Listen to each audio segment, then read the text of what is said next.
迎回到我的频道。这个是我们第3集讲的，就是今年蛇年流年。大家通过你们了解之前的2集自己的食神格和食天干，到底你们今年要面对的什么 challenges， 还有什么好运，我们一一解剖吧。欢迎水哥回到我们的频道。Hello， 大家好。来，因为上2集做的那个铺排都是为了今天要讲的东西，大家能够容易明白啊。因为如果没有一定的那个八字的基础的话，可能因为我讲的可能就比较不一样。我就不是说生肖属什么，然后你明年会怎样，可能这个不是不好，但是它的准确度可能就有些人觉得很准，有些人觉得不准。这样这个呢，就完全是针对你的那个日元，就是如果你是甲木的人，你在明年你大概会遇到的那一个趋势朝向什么方向啊？我可以大致上这样子和大家去做一个解剖。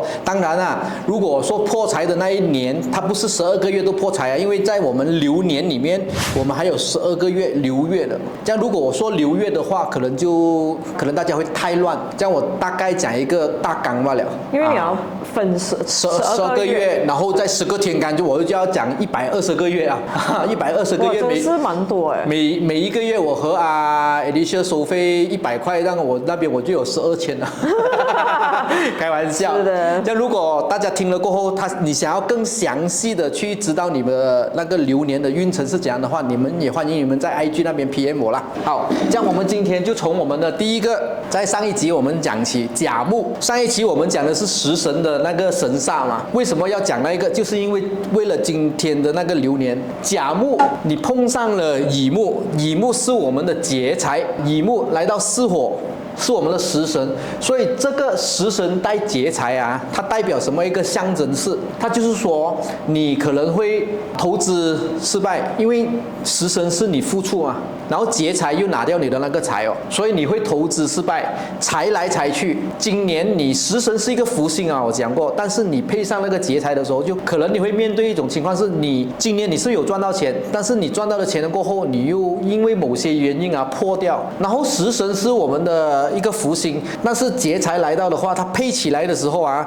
你可能会出现一个这样的现象啊，假机会。有些人告诉你啊，我有個靚股叫你入股，之後你攞咗個 number， 你就去買股票啊，可能那個股票就跌。或者是有些人他們玩的是那些 crypto， 他和你講這個一定會升的，他真的是賺了很多，但是給你的時候，你一入場，你買的時候，他明天就木來一條海啊，直插。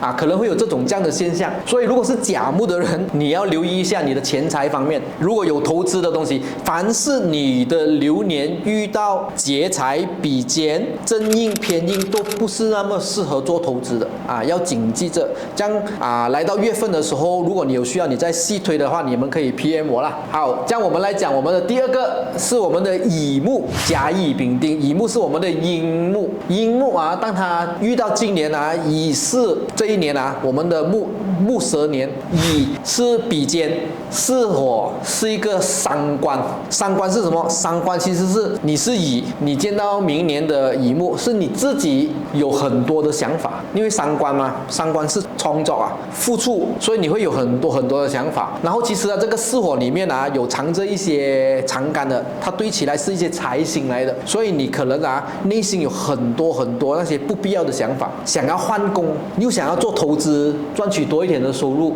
如果是女命的话啦，这个真的是要注意一下。为什么？因为女命啊，当你遇到伤官的时候啊，伤官年官星是女命的丈夫。如果你遇到伤官的年啊，你会特别和你的丈夫啊有来一些冲突的。这样可能你要控制一下你们的情绪，因为当我们知道可以避免，我觉得是上天给我们的一些 tips 来的啦。因为有些人觉得，哎呀，女生几时是控制不了，不是这一年你会特别的很多东西，你会有一点挑剔的。你就看谁都不順眼啊！啊，你就坐喺度，做咩你坐喺度㗎？咁樣衰嘅，咁樣衰嘅，你做咩咪洗碗啊？準備你仲有唞氣㗎，準備你有呼吸㗎，搞錯喎你！哎呀，可能有一種這樣的無理取鬧的一種情緒啊，然後我們不能夠怪他，因為他可能真的對自己想太多，在這一年你要好好的去控制一下，不然的話啊，你冇節制的話，可能有患上一些可能憂鬱啊、狂躁症啊、情緒失控啊，在這一年，可能你們聽到哇，這麼講到好像很恐怖，不是每個日柱對下去都是這樣，因為你的八字裡面還有其他的。對啊，其他的能量可能它可以制衡，那我這個是講大體上，因為流月它進來我們的命盤的時候啊，它的衝擊是很大的，因為它每個月一來它就走，它比起大運啊，它的那個效果會特別的明顯，流月和流年，所以大致上都會有這樣的情況發生。來到我們的丙火，丙火日柱的人其實今年蠻不錯，為什麼？因為丙火啊，你見到巳火的時候啊，它就是它的祿星啊。金六啊，佢係丙火，佢下邊坐丙火，他透干了，所以他是有一些副星來幫他的，而且也是他的驛馬。驛馬的意思是，他們說驛站，驛站就是你要把一個東西運去別的一個地方的時候，你有一個站的，一個放馬的站在那邊休息的。然後驛馬就是去到那個地方，就是說它代表的是走動和變動的關係。印星啊是代表家庭哦，在我們的八字裡面，印星代表媽媽，然後我們的那個家庭哦，這樣可能的時候是你的大環境有變動，可能你會搬屋子，這樣不是每個丙火人都搬家的，但是可能他內心有這種樣的能量來到，他想要搬屋子，或者他現在已經是準備搬屋子，或者換工，換一個工作的環境，因為印星是我們的上司嘛，我們的母親也是在我們工作上的上司嘛，你換上司的意思就是說你可能你的上司換工換了另外一個上司來，第二種情況就是你換另外一間公司，你的上司不一樣了。丙火的人啊，你要把握啊，今年有一個桃花運。Cameraman 聽到了嗎？啊，我們的 cameraman 就是我們的丙火啦，今年有一個桃花運。這樣如果他說我有了女朋友，沒關係，因為桃花它不代表一定是女人的，它也是代表人緣。我知道你要做目前了 cameraman，我們去留意一下我們的 cameraman，今年看他會不會比較順眼，因為人緣好的人是比較順眼的嘛。哇，他出來當前front desk， 哎，不可以。他會搶了我的鏡頭，他這麼帥，他不能夠站在幕前，他一定要在後面做東西，不能夠。他真的是比你帥啊，當然啦，鮮肉小鮮肉啊，當然了。然後最後啊，丙火的人啊，要小心一下你的財運啊，因為當印星是你的貴人來的時候啊，但印我上一集講過嘛，在食神裡面，印是來破財，財破印的嘛，他們兩個是相衝的嘛。當你印星很strong的時候啊，可能你的財星就會比較弱。你不是不能夠投資，那你要看你的流月的月份。如果你又是你正印的年份，又在正印的那個月份，又在劫財的月份那邊做投資的話呢，我就是88%和你講，那一筆錢你出了你是收不回的啊，因為有時候劫財不一定是投資，可能朋友借錢也是一個劫財。那你遇到一個比肩的流年，再遇到一個劫財的流月，可能就有一個朋友跑來和你說，誒，Alicia，然後可唔可以借你3、5千嚟啊？可能一去冇回頭。明白。所以你們自己要去注意一下啊！我先講了這3個天干的，然後接下來我再和大家sharing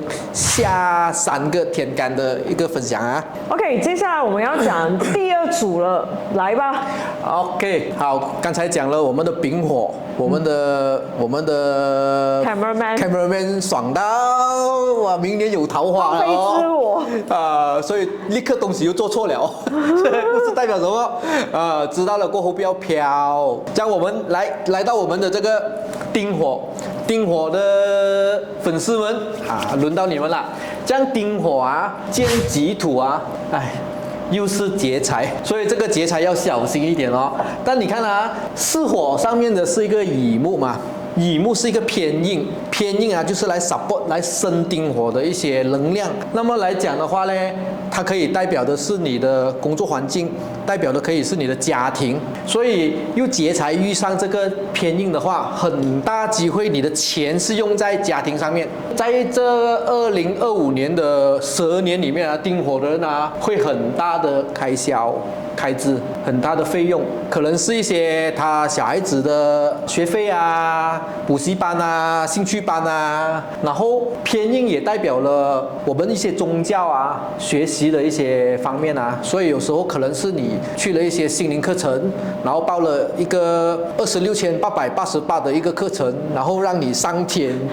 去连接高龄的这种啊，所以丁火要比较小心一点啊。然后多数都是用在家人的身上啦，你的所谓的破财，可能是家人旅行啊，也是一个破财啊，但是这种破财是开心的哦。所以我说，如果遇到破财，先不要害怕，反正这个钱你都要出的，这样你就可以规划一下，这个钱我用在哪里会比较有意义，你可以拿去报名读书，学一些东西，那提升自己，又或者是带家人去一趟旅行啊，然后促进家人之间的那个关系啊，这种破财就破得有意义啊。我已经有提到了嘛，如果你遇上劫财的那个年份，最好是不要做投资，因为你们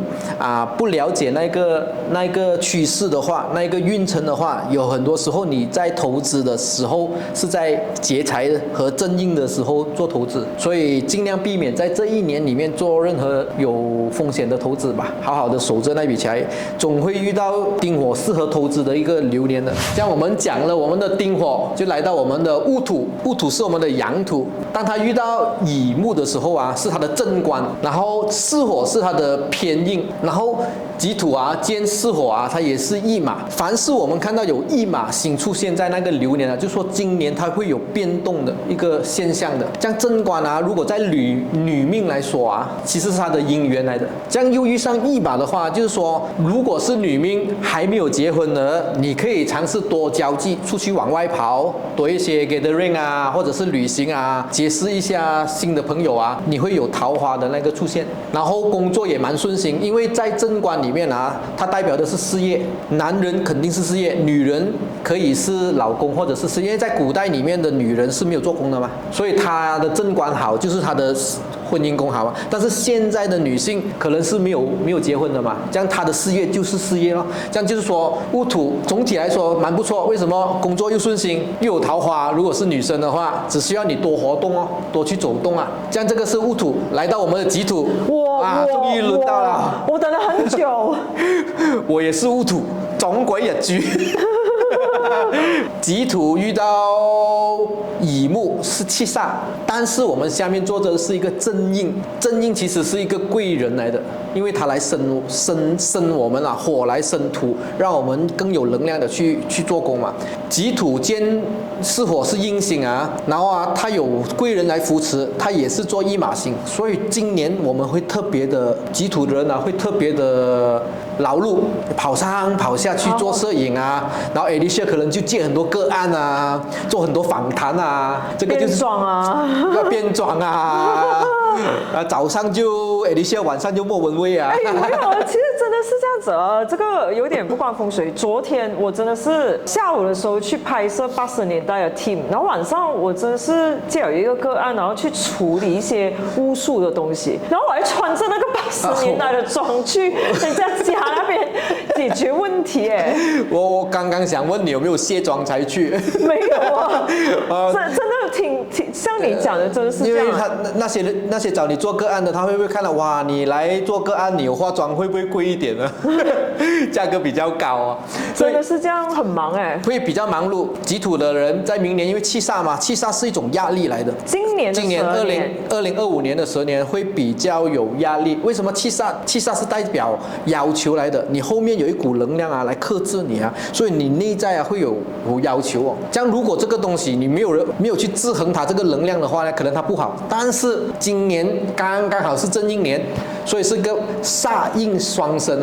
我们广东话叫杀人向上杀人向上来讲，你有冲劲，但是你又有贵人扶持所以今年总体来讲己土的人其实是一个很好发展事业的一个年份来的。这样也是一样如果在讲投资方面，你遇到正印的时候就做工好了，不要投资你的偏财还不出现，还没有出现。可是没有讲姻缘的，怎么？有啲冇桃花今年我没有桃花是吗？有啲冇头发啊，有一些日柱没有遇到桃花星，坐在那一年的流年，可能要等月份呢。这样桃花可能我们过后找一集我们展开来说，如何摆那个桃花的，吸引桃花的，然后吸引偏财的，吸引正财的，然后克制小人的啊，可能我们找一集的腾出10分钟的时间来，大家简单一个摆设啊，一个风水摆件。OK， 我们现在讲到最后一组啦。我们有最后的4个日柱还没有讲，刚才是讲己土，我和 Alicia 的命都是己土，然后现在我们来讲，因为有时候前面的6个都看到很多破财啊、劫财啊，然后没有人有好的那个运程呢。我跟你讲，今天主角出场了，我看了过后啊，我觉得属金的人啊，今年会比较蛮不错。这样我们来看这个庚金啊，我们的阳金、大金，正财是我们的乙木，然后它下面坐着的是七煞。那你要知道哦，庚金遇上乙木的时候啊，它会合起来的，就财来合我，就是说我有钱来找我，它是自然的，钱会去找它的。然后如果是庚金见巳火啊，是驿马，然后财星它会合起来。驿马我讲过了，它是有变动哦，你要出去往外跑，你越跑动，那个钱找你的机会越多，所以要勤劳一点。虽然你的运势很好，但是也是要配合你自己要动，因为我们说运动啊，你的运啊你要动，它才会 run 的，它才会行走的。所以你知道你有一个这样的运程的时候啊，你千万不要妥协，好好的把握机会，庚金的。这样如果是男命的话啦，财就是男生的桃花老婆。如果今年你有出现到一些可能你比较合眼缘的那个女生的话，你就可以放胆的去追求吧。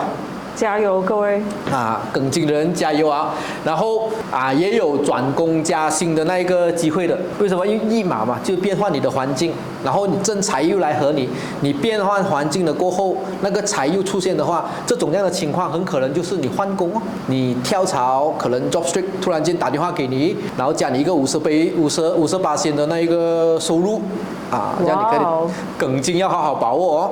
然后接下来是我们的辛金，辛金就是我们的也是蛮不错的。这样庚金的桃花，辛金也是有桃花。辛金遇上我们的巳火啊，是我们的驿马，乙木是它的偏财啊，驿马带财啊。这一年啊，辛金的人啊，他内在啊很想要投资的。然后他的工作又顺利啊，为什么？正官来到，财来升官嘛，他的那个工作的那个岗位啊会比较稳定，可能会升职加薪，工作顺利的。偏财就是代表什么？投资。如果有信心，你可以在今年做投资。如果你想更加确定哪一个月份适合你投资的话，你可以花一点钱来找我，我帮你算出来哪一个月份适合你投资，哪一天适合你投资。因为不是每个人都适合投资我讲，但是辛金的人今年投资的话，如果他准确的话，他可以大大的获利。来到正官就是女命的桃花，如果明年也是一样，如果你身边有一些和演员的那一个投缘的男生啊，可以尝试一下发展啊，他很可能是你的正缘来的。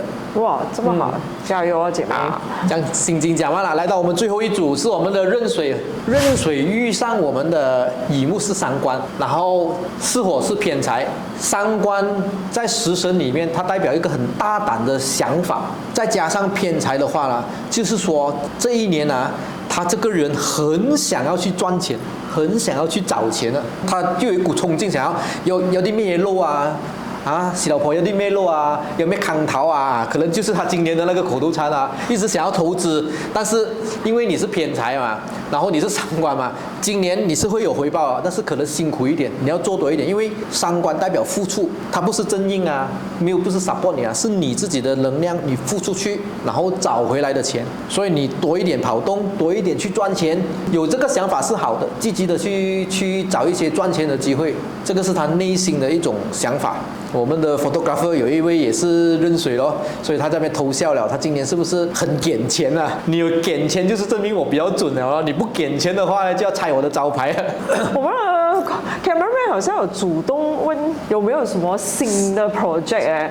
想要赚多一点钱啊，因为气候转变嘛。对啊。对应到这个人，那来到这个我们的最后一个10天干了，就是我们的癸水。其实癸水今年它真的是算是平顺的一年啦。为什么癸水生乙木是食神嘛？食神又来生财嘛？因为食神和伤官它是同一种属性，也是付出的，但是伤官是很大胆的付出，而食神它是很保守的付出，所以它可能就是在一些工作上就平稳的，没有什么小人这样子去赚一些正财的收入哦。这样他投资也是有获利的。为什么？他至少他没有印星出现在他的流年，也没有那个劫财星出现在他的流年。如果他做一些小投资的话啦，他应该也是可以赚取一些回酬蛮不错。这样来到我们的食神嘛，食神我讲过，在女命来讲，食神是女命的孩子。如果想要在这一年里面想要生孩子的话，其实是有这个机会在那边。有些人他们说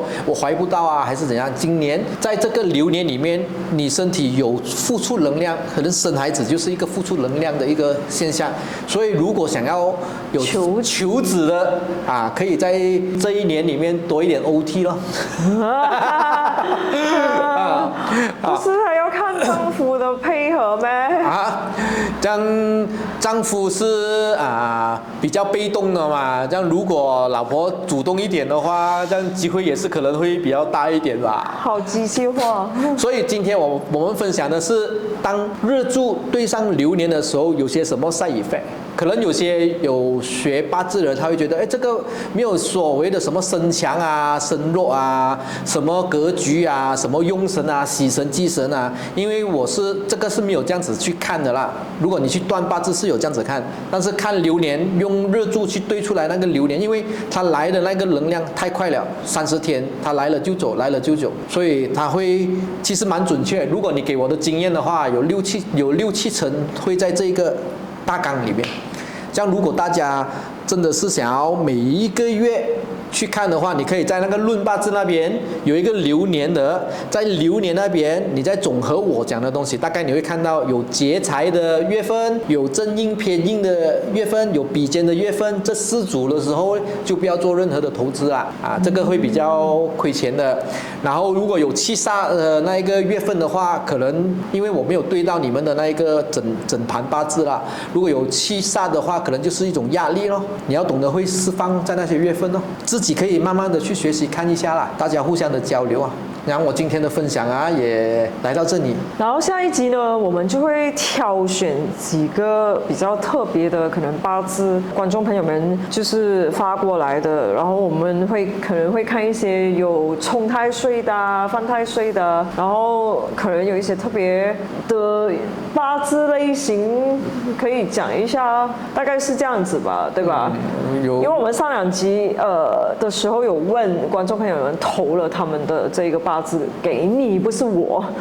然后去看看这样子。是的，因为可能我们会选一些特别一点的格局的人，可能是说像风干就说大众都讲这种命盘不好的，但是他又过得很好的，可能我们选一下有没有这种这样的命格的人，说有没有黑富商这种，但是他却在事业上做得很好，然后婚姻过得很好可能我们去找一下有没有这种这样的一些观众朋友可以让我们去做一个回馈给大家，一起学习吧，我们一起学习。好的，